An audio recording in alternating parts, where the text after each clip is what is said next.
Hello there, and welcome to another Stompy 51 miniature adventure. Today we're going to have a look at my Deutsches Afrika Korps collection for Flames of War, as well as having a quick overview of a game I played the other night of the Corps against the Americans in North Africa. In terms of inspiration, I listened to this book by Jonathan Dimbleby on Audible, and it was really interesting because I remember watching a BBC documentary a few years back where it took a kind of view that, Churchill was, a child of empire. He was terribly worried about India falling. It was frankly strategically pointless for anyone to be fighting in the desert. Who cared what happened there? The thing to do was to get the Americans on board, and then, as the Americans wanted, strategically pile straight through France as soon as technology and weather whatever permitted, straight to Berlin, get rid of the Nazis, move on. And really, the documentary painted Churchill as kind of duping the Americans into making an invasion of North Africa, really to kind of support his imperialistic ideals and hopes to sort of hold the British Empire together, which obviously was a joke because it all kind of fell apart very quickly after the war. But Dimbleby takes a different view, and he says, look, at that time, Europe was basically impregnable. There was no point in doing that. And, with hindsight, we know that the Germans are going to fail in Russia, but at the time, the Germans were slicing through Russia like a knife.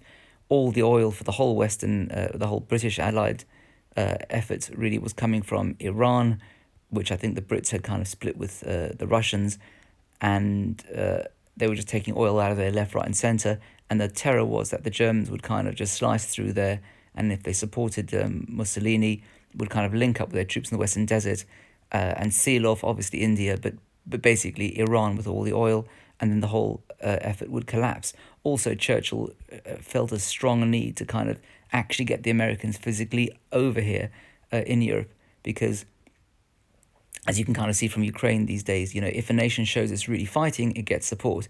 And, if his troops were just kind of piddling about in the Western Desert, well, the Americans wouldn't really be inspired to kind of join them. And that's why he kept, constantly haranguing his generals to get on with attacking Rommel. Anyway, so Flames of War North Africa, let's start off with the Afrika Korps miniatures they sell. Let's have a bit of a reference number of humans over there so we can see what that is. So we've got the Panzer III short 5 centimeters,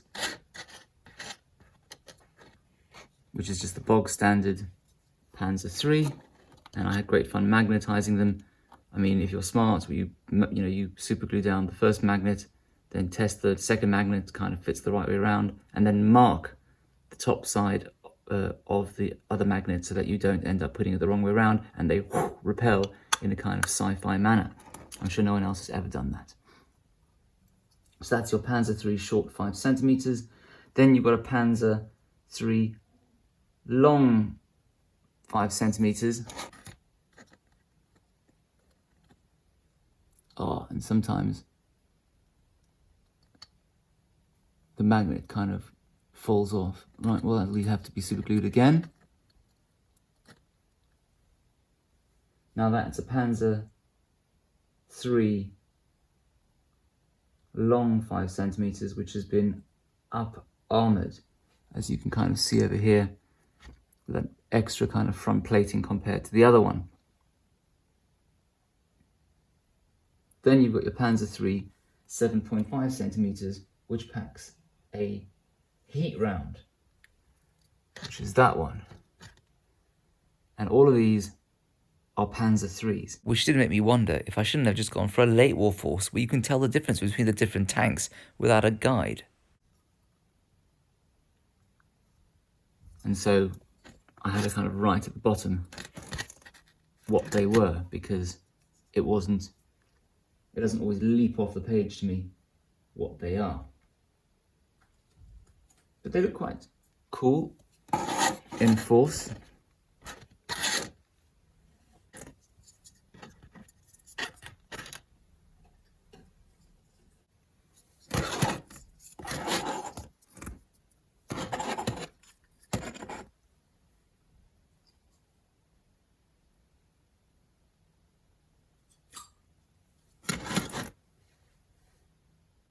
And then we come to the Panzer IVs.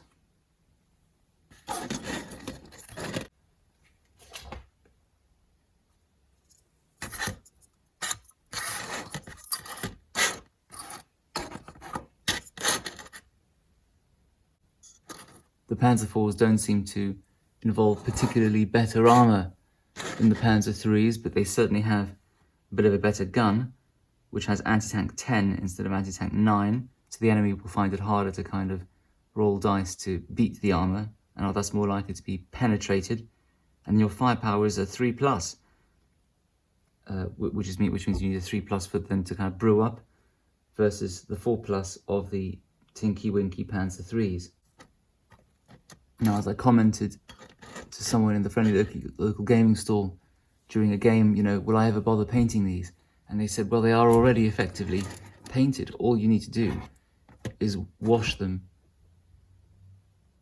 dry brush them, and stick on the decals. And then I suppose you've got to paint the tyres black and the tracks bolt gun metal, but that's life. Maybe one day.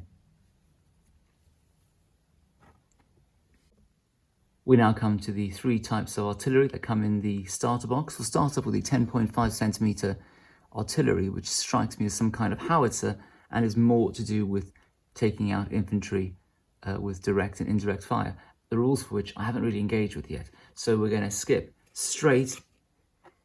Good jungle thing in the background, nice. Yes, well, we'll leave the jumble up game. It's not what we're covering today.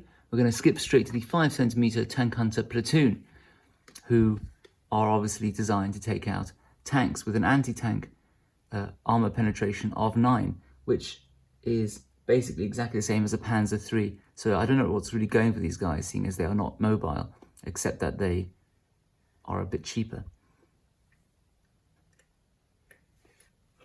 And that's obviously these guys. Those were the artillery guys.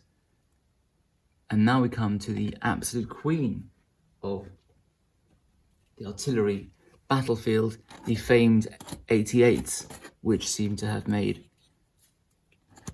a bit of an impression in the Western Desert. Is that the only stand you have or something? Yes, well, that's all I could find. This is not really a professional outfit. Little one.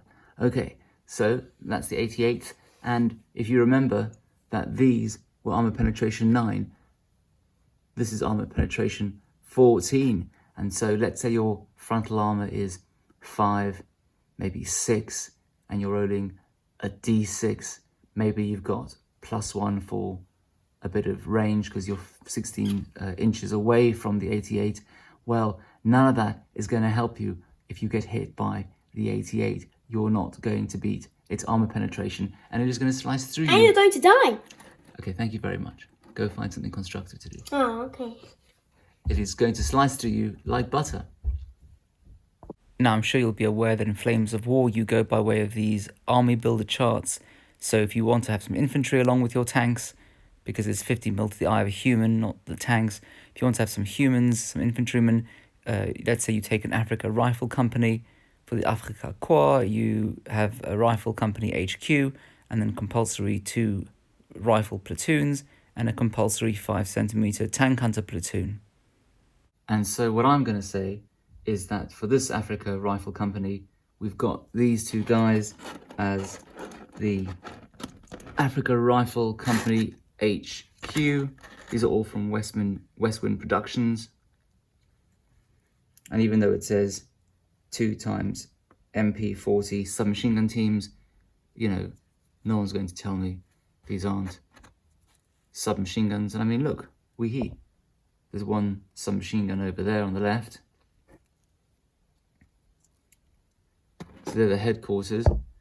And then, so for the Afrika Rifle Platoon, you need 3 MG34 teams and an anti-tank rifle. And so here are my 3 MG34 teams.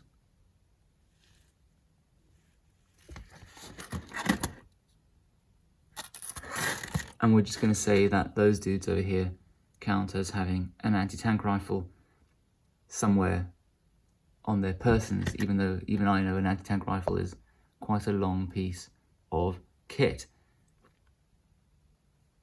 There's your 5cm tank hunter platoon times 2. And over here is the second set of 3 MG34s for your second rifle platoon, and you can have an optional mortar in each one, and I always think mortars are great fun.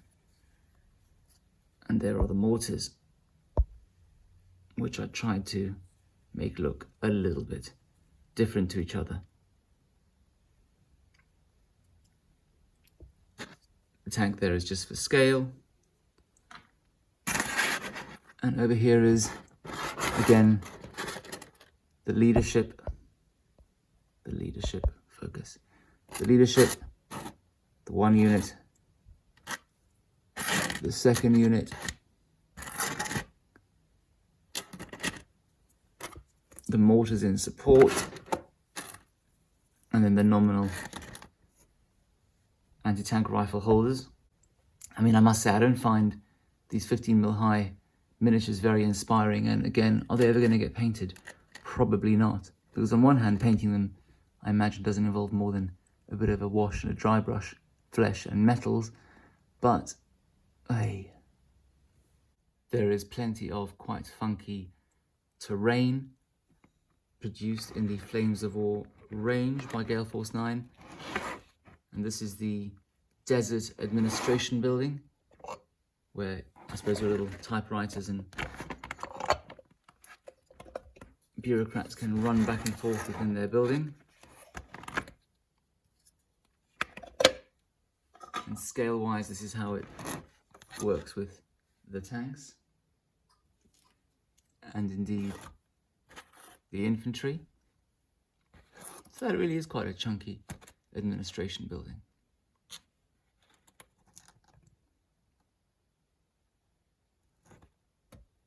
And before we dive into the battle report, a few words about the rules. It's a reasonably chunky rule book with some depth, I suppose, but after 2 or 3 games, we really just focused on the basics and were able to just use these couple of pages of reference at the back. There's a kind of starting phase, your guys who have bailed out of their tanks because no one waits around to see if the tank blows up. If you hear a clunk, are they going to get back in their tanks? Are people who are down to the last units going to leg it? And then you move to, are you in command, out of command, and the kind of movement phase. And there are a few nuances and clever kind of tactics which you can use. It's not just simple as you just move everyone. And the Germans get Sturmtruppen, the stormtrooper kind of rule, whereby using what they learned from World War I, they're a bit more kind of innovative and using their initiative to kind of duck and dive a bit. And then, there's all this armor penetration, which we'll come on to in a moment, actually, after this, and just talk about the mechanic around penetration and armor. And you blow holes in each other, and you either, get people to bail out because they're a bit scared, or they go kaboom and brew up. And it just keeps going around in a bit of a circle until someone wins. At the heart of the game is a pretty Games Workshop-y kind of shooting mechanic, which I kind of got to grips with pretty fast because it was very Games Workshop-y. So let's pretend, because I've only got these German tanks assembled, that this Panzer IV is going to shoot at this Panzer III. So first of all, the unusual thing is, normally you would expect to roll based on your weapon skill. But here the assumption is, everyone can basically shoot the same, and what counts, more importantly, is the ability of and the experience of the person you're shooting at to kind of keep their head down, get their tank in positions where it'll be hard to hit them, rather than just walking around going wee wee and sort of keeping their vehicle in the open without thinking about the implications of that for getting shot at. So we're shooting at this Panzer III. The Afrika Korps all seem to be veterans of the Blitzkrieg over there now in North Africa, and so to hit them, whoever's shooting at them needs a 4, and we got a 1 there, so we've missed, but let's say we hit. And now the question, yes, so what are the modifiers to hitting? If you're over 16 inches, because it's quite far away, it would have been one harder. We would have needed, instead of a 4, we would have needed a 5. Let's say the Panzer III was half hidden behind a building, that would have been concealed, a further -1. So we would have needed a 6. But let's say we've got whatever we needed to hit. So the shell of the Panzer IV has hit the Panzer III. And then the question is it going to penetrate?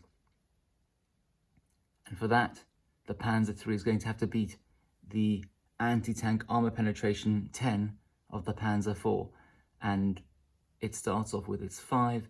If we'd been further than 16 inches away, we would have got an extra bit of armor, but we're not. We're right in front in this deeply realistic reenactment.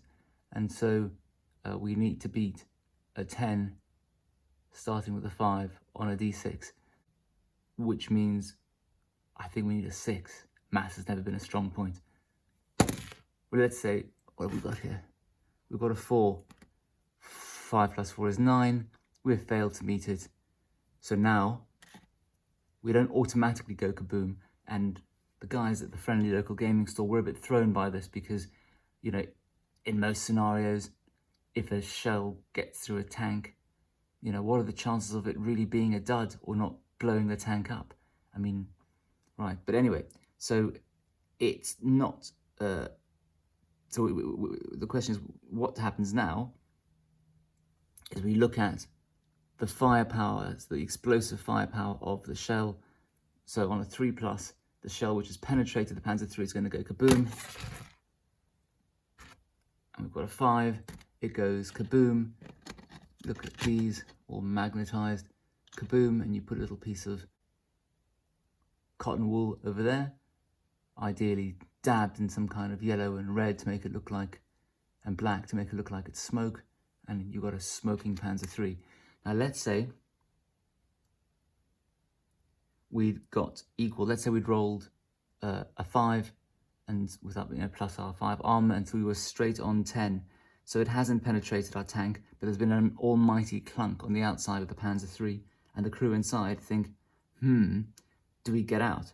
And so if the Panzer IV had beaten its firepower, so it sounded like it was a big bang on the outside of the tank, then the Panzer III crew would have thought that discretion was the better part of valor and jumped out of their tank. And there are loads of fun little markers, none of which I have to hand, that say bailed out. And at the beginning of your turn, you would just test over here on your remount target 3+ to see if you jumped back into the tank. And the Afrika Korps are pretty good at thinking it's worthwhile getting back inside their tank. Now let's say that I had rolled the 6 that I needed and got an 11, beaten the firepower of 10. Well then, that would have been a ping scenario, and the Panzer III would have happily kept on going, assuming that means it was a kind of passing blow. In terms of what I took, no infantry, just to keep things simple. That we'll come to the wisdom of that later. I took a Panzer III tank company, being a tank company HQ of a couple of tanks, and then 2 Panzer III platoons, a Panzer IV platoon, and some 88s. Look at that, I should have been a doctor. So yep, there you go, 2 Panzer IIIs in the HQ with short barrels, the ones with, you know, with heat that kind of put holes more easily into the enemy. 5 up-armoured Panzer IIIs in one platoon, 4 Panzer IIIs with short barrels in the other platoon, and supported by 2 Panzer IVs, and then of course the 2 88s, all of that coming to 100 points, which went for a pretty snappy game in about, you know, an hour and a bit. On to the game. Hill at the bottom of the table there, town in the middle, entertainingly the bureaucracy, aka mosque building, being next to a church, because that's all the terrain we kind of had. But, you know, it's North Africa and Christianity has a long history there. The Americans are on the left there, and as you can see, they've just got a load of tanks. Entertainingly, half were Shermans and half were a tank called the T-14, which frankly I thought was a modern Russian tank, But this T-14 we looked up and it said it was a joint venture between Britain and America, and only 2 were made. And so we said to the American fellow who was fielding this army, you've got 8 of the 2 that were made. And you can see the Afrika Korps kind of geared up on the right over there.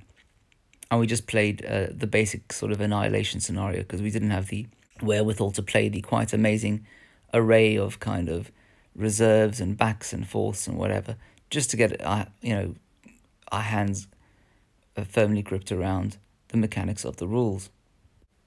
The game kicked off with the Afrika Korps going first, and the 288s in the corner you can kind of see over there, dug in, taking a couple of pot shots at the American tanks, and quite flukily taking out, I think, the HQ tank, which led to what I thought was an entirely unnecessary display of British irony and feigned upsettedness at that, frankly, fluky shot by my teammate. But hey, we're all friends. That's a shame. I'm so upset. Yeah, you really seem it. I am deeply, deeply upset. Yeah, he's very upset. You want to kill him. Terribly so? Terribly. Heartbroken. The Afrika Korps then edged slowly forward, taking out, with some pretty good rolls, not fantastic, but averagely good rolls, a number of American tanks. You can see the upturned turrets over there.